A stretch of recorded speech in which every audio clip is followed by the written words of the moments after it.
That was, by the way, after these threats were made. So this is a story from back in November. Trump threatened to levy blanket tariffs of 10%. It was only 10% at the time on all goods coming into the US. Doug Ford has dismissed the threat, suggesting he doesn't think tariffs on products from the province are likely. Quote, he tried that last time and didn't last too long. It lasted about 4 weeks. So Ford might be right. I highlighted this to say, hey, look how Doug Ford's wrong. He might actually be right, considering what just happened with Mexico. And the timeline of previous tariffs, this is Trump.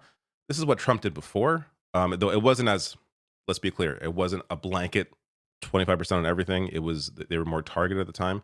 But in 2018, the U.S. announced tariffs on 25% on imports of Canadian steel and 10% on aluminum, and that they cited the lack of progress on NAFTA negotiations. That's when they were negotiating the USMCA, and Canada retaliated in that instance as well.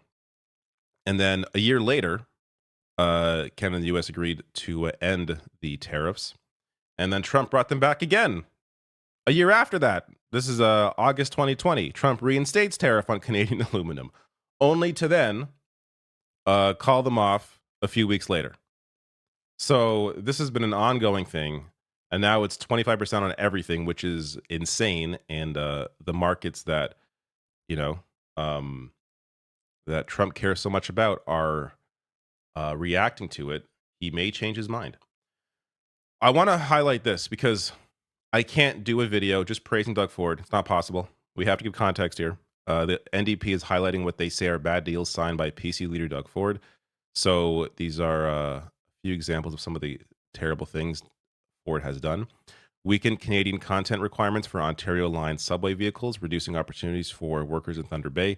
Spent $650 million to break a contract that could help his buddies at 7-Eleven make more profit. Choose to give American mega corporations like Walmart and Staples millions of dollars to retrofit their stores rather than investing in keeping jobs public. This, by the way, was supposed to cost just $1 million. Not that it was a good deal to begin with, but cost $1 million to retrofit these stores. Ended up being, I think, about 11 million. So $10 million difference in what, or I should say, tenfold difference in what it was supposed to cost.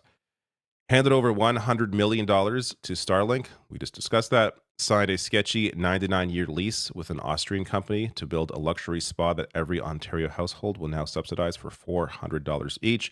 And tried to sell off the Greenbelt to his wealthy friends, resulting in an ongoing RCMP corruption investigation into his government, which I have done several videos on. Now, I do want to briefly mention Starlink again here. So, the Starlink deal was intended to reach households that are more remote, or I should say, not just households, but also companies that were more remote and needed high speed internet. So, you could argue, hey, this was trying to help people. The thing is, Starlink doesn't need the money. The whole Starlink business model is internet for people in remote areas. You shouldn't need to hand them money for customers that they want anyways. This reminds me of government contracts for big arenas where billionaires are begging the public for money to build, a new stadium. No, you can afford to do that yourself. You're the one that's going to be benefiting from the new arena. Why does the public have to subsidize you? So all these subsidies, all these government contracts for companies that want to do the business anyway is so absurd. Hand that money over to the actual communities so that they can decide how they want to use that 100 million. You don't need to hand it straight to Elon Musk. So even if these tariffs are paused or don't go through, this contract should still be canceled because this is not benefiting anybody except Elon Musk. These places can still receive high-speed internet if they're given that money. Believe me, companies will find a way to deliver high speed there, especially if they were already in a process or they were in a bidding process for this. That means there were other companies that wanted to do this. You don't need to hand the money to Elon Musk. So, last thing here, I just wanted to mention the horrible job that Ford has done when it comes to healthcare. I want to be clear.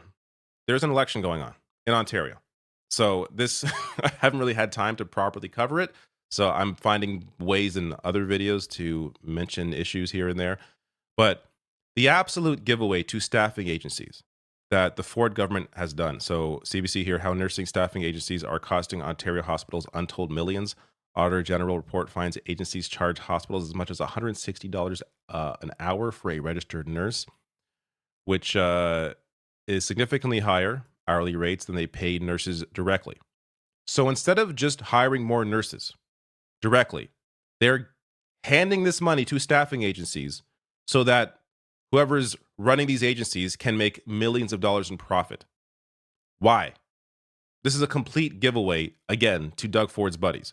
The report found some hospitals that more than tripled their spending on agency nurses in the course of just 1 year, from 2021 to 22 to 22 to 23, while hospitals in Northern Ontario saw a 25-fold increase in their use of agency nurses over a 4-year stretch.